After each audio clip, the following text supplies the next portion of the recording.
Welcome back to our channel, Shattered Trust Stories, where we explore the untold stories of relationships, heartbreaks, and the unexpected twists of life. Let's get started. It was a warm evening, the kind of night you could almost smell the future on, the promise of something new in the air. George, a young man full of hopes, stood on the stage in his cap and gown, smiling at his parents, his friends, and all the guests gathered to celebrate the culmination of years of hard work. His parents, Gary and Helen, stood together in the crowd, watching with pride, though there was an undercurrent of tension between them that no one could quite place. Their marriage had been rocky for months now, though no one outside their family could have guessed just how badly things had unraveled. It had all started so innocently. George had been talking excitedly about his graduation for months. The ceremony was a symbol of accomplishment, of maturity, of everything they had worked toward as a family. But it was also a quiet mark of the many secrets that had been festering beneath the surface of their home. For months, Gary had noticed the little things: his wife's distance, her late nights, the way she would sometimes look at her phone with an odd, guarded expression. Gary, a man who had always trusted his wife, never imagined that she was hiding something far darker than he could ever fathom. The night of the graduation, after the ceremony, the family gathered at a nearby hall for a celebration. The room was filled with chatter, laughter, and the clinking of glasses. George's friends were there, along with their parents, some family members, and a few colleagues of Gary's and Helen's. Among the guests was a man named Mark, someone Gary had never really noticed before. He was charismatic, the kind of guy who could command attention with just a few words, and as the night wore on, Gary noticed something strange. Mark and Helen were talking, laughing, touching each other's arms, just a little too familiarly for Gary's liking. It was a feeling that gnawed at him, but he pushed it down, thinking it was his own insecurities getting the better of him. It wasn't until the evening wore on and the speeches began that Gary's stomach sank. Mark stood up, raising his glass with a smile that sent a chill down Gary's spine.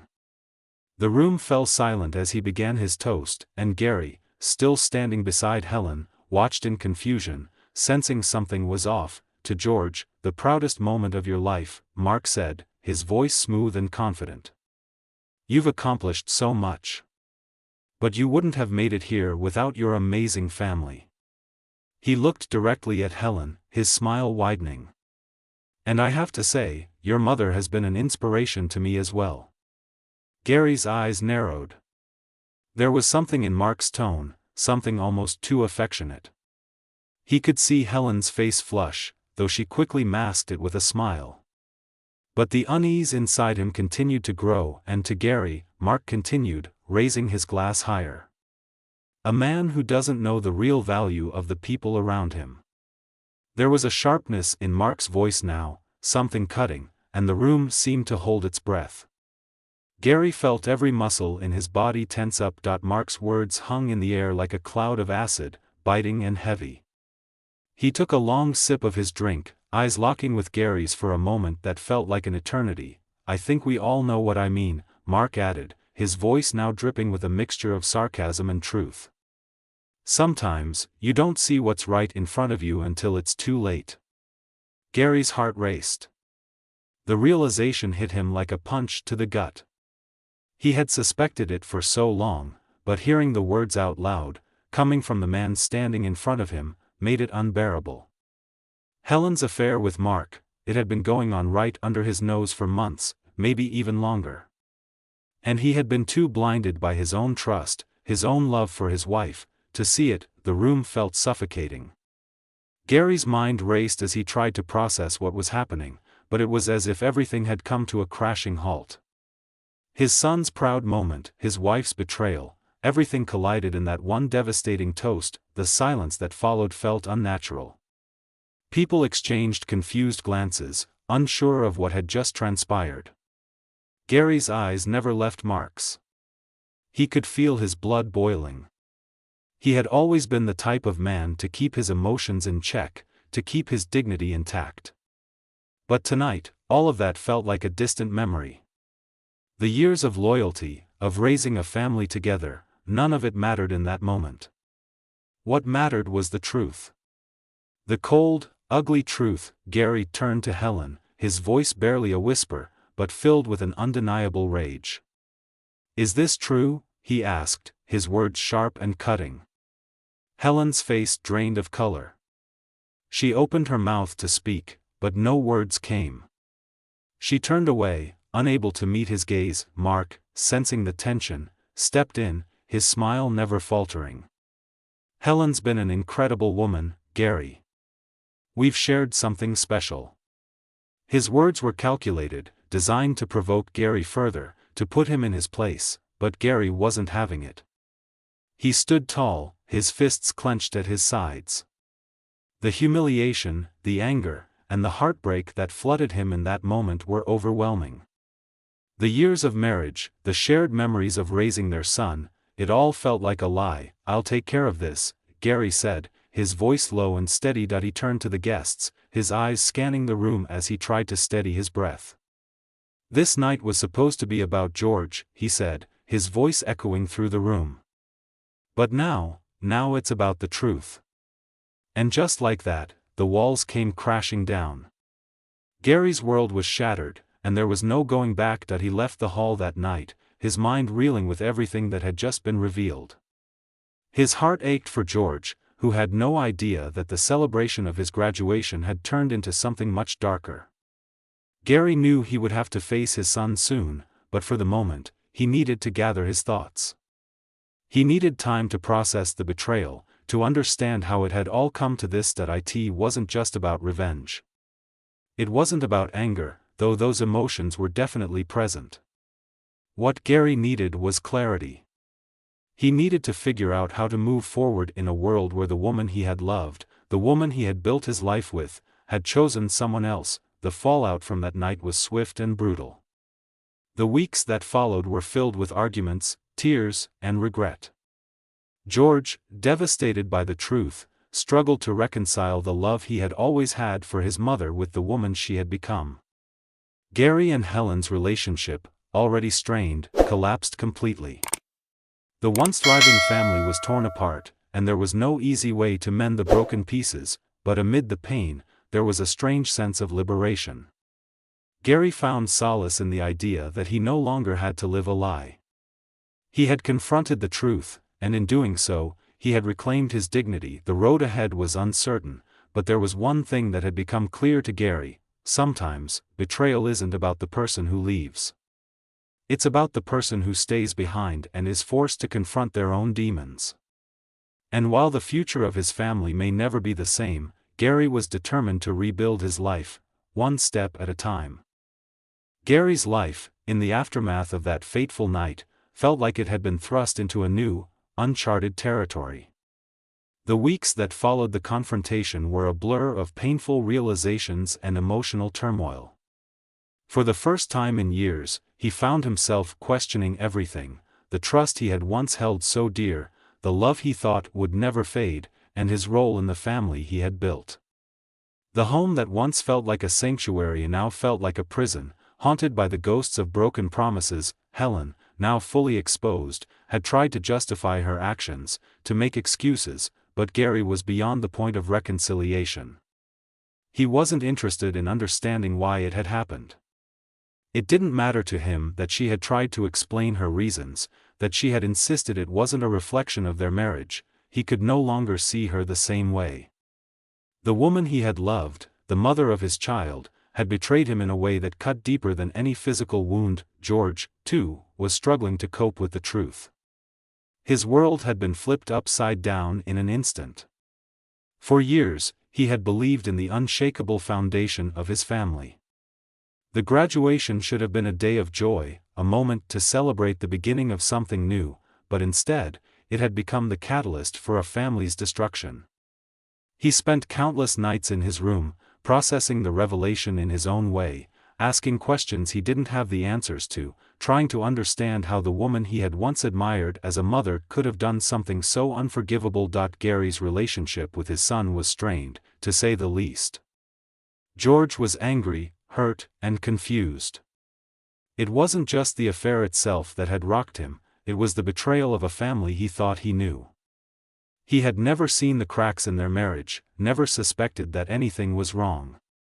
The pain in his eyes whenever he looked at his mother was almost unbearable for Gary to witness. In many ways, George had lost trust in both of his parents, his father for not seeing the signs sooner, and his mother for her deceit, but even as their family spiraled, Gary knew one thing: this wasn't a situation that could simply be ignored and swept under the rug. They needed to face it head-on.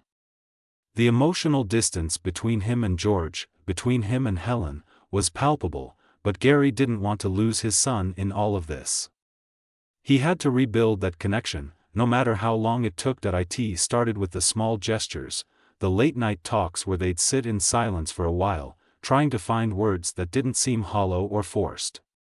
It wasn't easy, and there were still moments of tension, of raw emotion, but slowly, Gary began to realize that healing wasn't something that would happen overnight. It would be a long process, and they would all have to work for it. George, though angry, began to open up little by little. And Gary, though scarred, began to listen more than he ever had before. Meanwhile, Helen seemed to retreat into herself. She was apologetic, but her words felt empty to Gary. The damage had been done, and no apology, no explanation could take it away. They had spent so many years building a life together, and now, it felt like it had all been a facade. But Helen wasn't just battling Gary's anger, she was battling her own guilt. She had made a choice that would haunt her forever, and it was one that had cost her everything. Mark, the man who had waged this silent war of manipulation, was nowhere to be seen after that night. Gary knew, deep down, that Mark had been a catalyst, but the real betrayal lay with Helen. Mark had preyed on her vulnerability, her desires, but she had willingly chosen him over her own family. In the quiet moments, Gary couldn't help but wonder how much of the affair had been her choice and how much of it had been influenced by Mark's calculated charm. Regardless of the details, the truth remained: she had broken their vows, shattered their trust, and left an indelible mark on their lives. Gary's focus began to shift. No longer could he afford to be consumed by anger or bitterness. He knew he had to let go of the past, not for Helen's sake, but for his own. He began to reclaim his own identity, a process he hadn't truly undertaken in years. He spent more time working on himself, rediscovering hobbies, reconnecting with old friends, and even finding time to volunteer at local charities. It wasn't easy, and there were moments when he felt completely alone in the world, but little by little, he began to heal. He knew that his marriage was over, and while that thought still stung, it gave him a strange sense of freedom. The weight of the lie that had been his life for so long was finally being lifted. One evening, as the sun set behind the house, Gary found himself sitting on the porch, a cool breeze ruffling his hair. George came outside and sat down beside him. Neither spoke for a while, but there was something comforting about the silence. Finally, George broke it. "I don't get it, Dad," he said, his voice full of frustration. "Why did she do it? Why didn't you see it?" Gary let out a long breath, his gaze fixed on the horizon. "I didn't want to see it," he said quietly. "Sometimes, we blind ourselves to the truth because we don't want to face what's right in front of us. I didn't want to believe it. I thought everything was fine. But it wasn't. I hate that she did this," George muttered, more to himself than to Gary. "I just don't get it.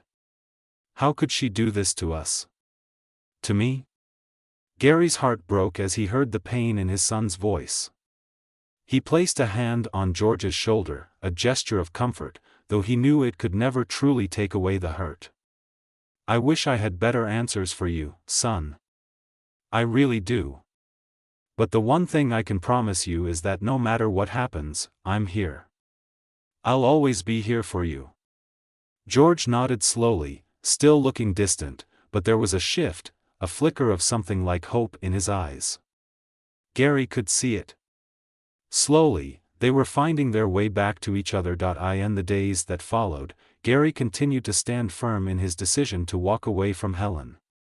It wasn't out of anger anymore, but out of the realization that he deserved more than a life built on lies. He filed for divorce, and as the papers were signed, he felt both a sense of relief and a sense of finality. It was over. There was no going back, and yet, as painful as it was, he knew that the journey of healing was just beginning.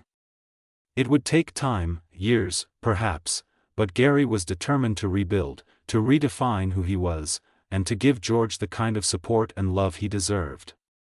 And maybe, just maybe, one day, they would both find it in themselves to forgive Helen, not for her, but for their own peace of mind. Gary's life had been forever changed by betrayal, but he had come to understand one crucial thing: in the wake of destruction, there is always the possibility of rebirth. And while the scars of the past would always remain, they would no longer define him. He would shape his own future, one step at a time, alongside the son he had vowed to protect no matter what. In the end, this was a story not just about infidelity or revenge, but about redemption. The power of truth and the courage it takes to face it, no matter how painful. And though the scars would remain, Gary knew that one day, his family would heal. Because, in the end, healing doesn't come from running away from the pain. It comes from facing it head-on, no matter the cost.